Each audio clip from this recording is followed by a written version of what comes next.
Em verdade, eu digo a vocês, não passará essa geração sem que essas coisas aconteçam. Passará céu, passará terra, mas as minhas palavras não passarão.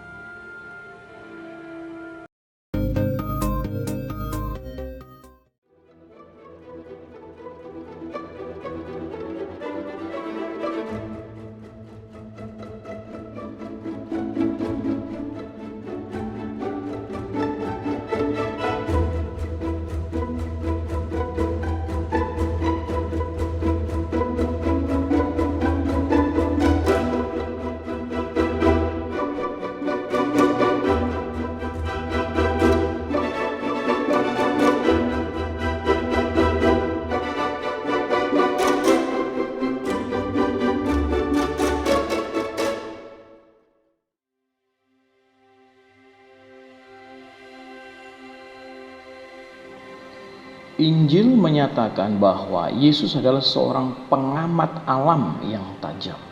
Pengajarannya menyentuh lingkungan di sekelilingnya dan juga pendengarnya.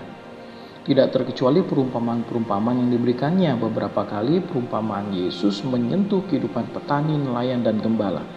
Pendengar Yesus lebih hidup dekat dengan alam daripada kita pada saat ini, sehingga mereka tidak mengalami kesulitan memahami pesan yang ingin disampaikannya. Pada zaman Injil, pohon ara adalah pohon buah yang sudah umum di seluruh Israel, khususnya di dekat Yerusalem, di mana terletak Betfage atau rumah pohon ara.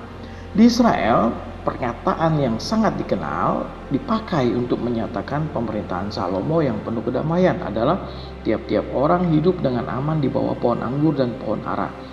Pohon ara dengan daun-daunnya yang hijau besar akan memberikan tempat berteduh yang luas selama musim panas. Tidak seperti pohon-pohon lain, misalnya pohon zaitun, cedar, dan palem, daun pohon ara akan gugur daunnya pada waktu mendekati musim dingin. Sementara jenis pohon lain yang berganti daun mulai menunjukkan tanda-tanda kehidupan di awal musim semi. Misalnya pada waktu pohon almond sudah mulai berbunga, pohon ara masih bertahan dengan cabang-cabang yang tanpa daun sampai di awal musim panas. Kemudian getah tumbuh-tumbuhan itu mulai mengalir, kuncup-kuncup semakin besar, dan dalam beberapa hari muncul daun-daun muda. Alam memberitakan bahwa bahaya dari embun buku malam yang mematikan telah berlalu dan musim panas telah tiba. Mungkin Yesus mengajarkan perumpamaan tentang pohon ara yang bersemi pada minggu pertama bulan April, tepat pada saat pohon itu mulai menampakkan tanda kehidupan untuk pertama kalinya. Apabila ranting-rantingnya melembut dan daun-daunnya mulai bertunas, kamu tahu bahwa musim panas sudah dekat. Pernyataan ini sungguh dapat dimengerti oleh pendengarnya.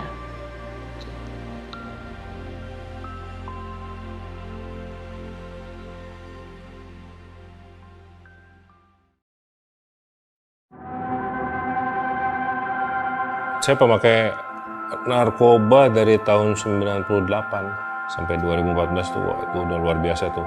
Udah hampir setiap hari pakai. Hidup juga udah gak ada artinya menurut saya. Ego yang ada, gak pernah mikirin orang. Keluarga yang penting udah saya cukupin, ya udah. Gak ada rasa sayang, gak ada. Itulah, narkoba ini membuat saya punya hidup sendiri, dunia sendiri. Awalnya saya lagi polisi datang, saya tahu, saya lihat CCTV. Saya gak ada rasa takut di situ. Si polisi nanya, lu tunjukin barangnya mana, lu gue bebasin. Akhirnya saya tunjukin barangnya, tetap aja diproses. Gak make sense banget. Ya itu mah udah jalannya Tuhan lah sepertinya ya. Berbagai macam upaya, usaha kita lakukan supaya mendapatkan hukuman yang seringan mungkin. Praknya putusan di 5 tahun 1 bulan. Pas lagi mau saya ditransfer ke rutan, wah tegang juga nih saya dengan ada si pelapor sudah ada di rutan. Pas waktu datang, wah saya ngeliat si pelapor ini dan bawa teman-temannya dia, seolah-olah kayak yang mau mukulin saya gitu. Tapi di saat saya bersamaan juga ada teman saya lagi yang baru saya kenal di saat itu, dia datang malah menghampiri saya, nggak usah takut, udah kamu merangkul saya, anggap aja kita udah kenal lama nih, biar mereka lihat kalau kamu teman saya. Kenal juga enggak, tapi setidaknya saya di situ udah ada yang protek gitu. Abang saya ini yang saya baru kenal lagi pertama saya masuk, saya dikunjung hampir tiap hari lagi tuh. Dekat sama kita, seolah-olah kayak bodyguard saya. Padahal saya nggak minta gitu, nggak mengharapkan. Jadi ini orang kok mau protek saya dengan begini banyak caranya, luar biasa. Dia dihukum 14 tahun. Saya melihat dari dirinya ini nih, luar biasa. Dia menjalani hari lepas hari, nyantai, happy, kayak nggak ada beban gitu. Nggak pernah ada stres, senyum terus, nggak pernah marah ini. Saya mulai ada tanda tanya, kok ini orang bisa gitu. Saat itu saya sempat nanya, Bang, apa sih Bang rahasianya Bang yang bikin Abang bisa menjalani hukuman seberat ini dengan seringan-ringannya? Dia menunjukkan saya sebuah Alkitab, ini baca firman berat gitu. Saya cuma masih responnya, oh oke. Ya itu emang perlu proses, di situ saya masih ada pergumulan kan, fight terus. Ya daging belum bisa terima lah, 5 tahun siapa sih yang bisa terima? Wah, 5 tahun. Karena saya ngerasa di penjara udah nggak bisa kemana-mana nih, ke kanan, ke kiri, depan, belakang udah mentok. Saya cuma bisa berharap satu sama ke atas. Itu seperti teman saya bilang itu, baca firman. Saya mulai buka hati, saya mulai baca. Contohnya di 1 Korintus 10:13 yaitu pencobaan-pencobaan yang kita alami adalah pencobaan-pencobaan biasa yang tidak melebihi batas kemampuan manusia. Tuhan menyediakan jalan keluarnya. Itu salah satu ayat yang menguatkan saya. Di saat itulah saya bisa mulai mengenal Yesus. Parah banget. Kalau saya flashback, oh ya, masih untung saya ditangkap Tuhan. Kalau enggak, saya nggak tahu di hidup saya mau end up kayak gimana. Ya luar biasa Tuhan itu. Makanya saya sangat bersyukur Tuhan proses saya. Emang caranya harus seperti ini. Sekalipun di tempat yang paling hina menurut mata dunia, di penjara, saya tetap sukacita buat saya bisa bertemu dengan Yesus. Puji Tuhan.